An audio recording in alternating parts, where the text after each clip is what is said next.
Science gives us the facts. Your shirt is a certain color and a certain shape because science says when you do this to the shirt, this is how it's going to look and wear. Your car runs a certain way because the engine is put together, hopefully scientifically, and their science says this car will go. My car needs to go for sure. I got it stuck in a one-way cul-de-sac and I can't get out. But the understanding is that science tells you how far the planets are, or anything that science has to tell you. This is how you breathe air or oxygen. This is how plants work, and this is why. This is why fish survive in the water. Humanities takes that knowledge and applies it to the human emotion. That's why they call it humanities. An attempt to say, this is a pretty fish. This is a pretty fish that I will draw on canvas. This is a painting that I will make. I won't just put this color on the wall, but instead I will make a painting that looks like something. That's where humanities comes. And humanities is usually almost always applied to the performing arts. Theater, movies, dancing, plays, costumes, parades, and it goes on and on. Almost anything you do in performing arts is what demonstrates what you're trying to understand. Cooking.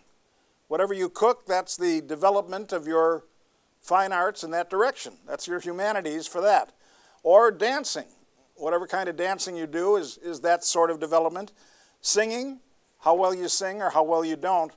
My voice teacher said that she was very grateful she could teach me how to sing because I was the only one she ever met that sings in between the white and black keys.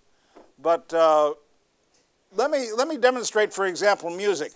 I've got a great song that I'd like to play.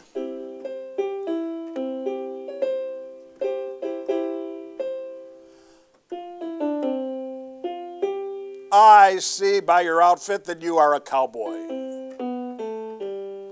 You see by my outfit, I am a cowboy too. We see by our outfits that we are both cowboys. If you get an outfit, you could be a cowboy too. This is a song my dad taught me just as I was trying to date that girl, and I put that ring around her finger, and she said, "Hey, your face is turning red." And I said, "Well, your finger's turning green." You know, I had an interesting experience there. Her dad showed up just as I was saying goodnight to her, and I didn't get a chance to kiss her. And then she said, "I'm going to marry him, Dad." So Dad said, "How much money do you make?" I said, "I make $60,000. He said, "Oh, with my daughter's $50,000, you'll have a great life." I said, "Oh, I was including your daughter's $50,000 in that figure." So at that point, he kicked me off the porch, and I went flying. And do you know, I could see my house from there. This is a song. She said we meet upon that golden shore. I took it as a joke, didn't think that she would croak, cause she never died so suddenly before. Where the sickness is worse, and the people are dying all day. Where the buzzards are found. Keep singing, Kimberly. And the worms crawl around. And the worms and the maggots all play. Oh, everybody. Home in the hearse, where there's never a need for a purse. 'Cause the ride is one way, and the rider don't pay, and things go from better to worse. All right, repeat this song. Well, she's done and gone away, kicked the bucket yesterday. My cross-eyed gal lived upon a hill.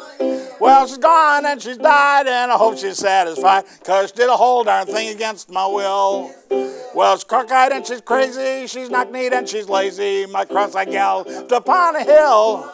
Well, she's gone and she's died, and I hope she's satisfied, 'cause she did a whole darn thing against my will. Well, she climbed up on my knee and she said goodbye to me. She said we meet upon that golden shore.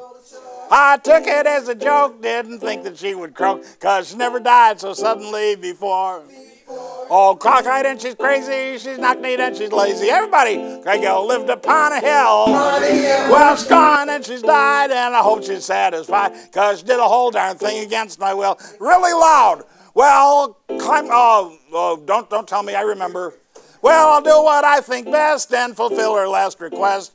Place a bunch of onions on her grave. Oh, when I'm passing by, I can fuck her up and cry, 'cause the poor darn thing did nothing but make me rave. Oh, cockeyed and she's crazy, she knock-kneed and she's lazy. Cross-eyed gal lived upon a hill. Well, she's gone and she's died, and I hope she's satisfied. 'Cause she did the whole, everybody. 'Cause she did the whole darn thing against my will.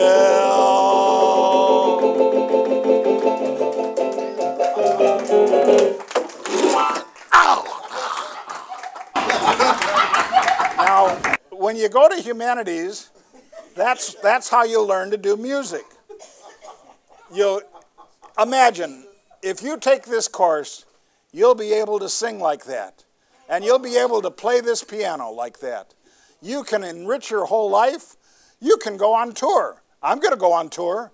Last year, I went on tour and I made lots of money because they paid me not to come to their place. So you could go on tour too. Chris, you want to go on tour with me? No.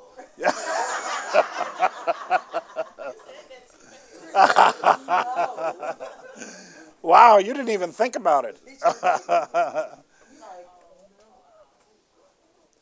Well, any kind of music is worth a study because, you know, music is an expression of the soul. It's where the heart speaks. It's why, in fact, you know, music has ways to soothe the savage beast that nothing else has. You can calm people down with music. You can help them experience life. It's a way to really get to know how you can deal with your problems.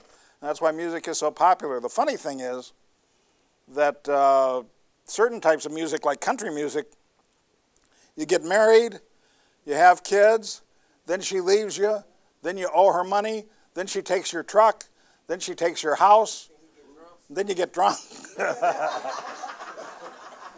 The last thing that I learned was to play the CD backwards.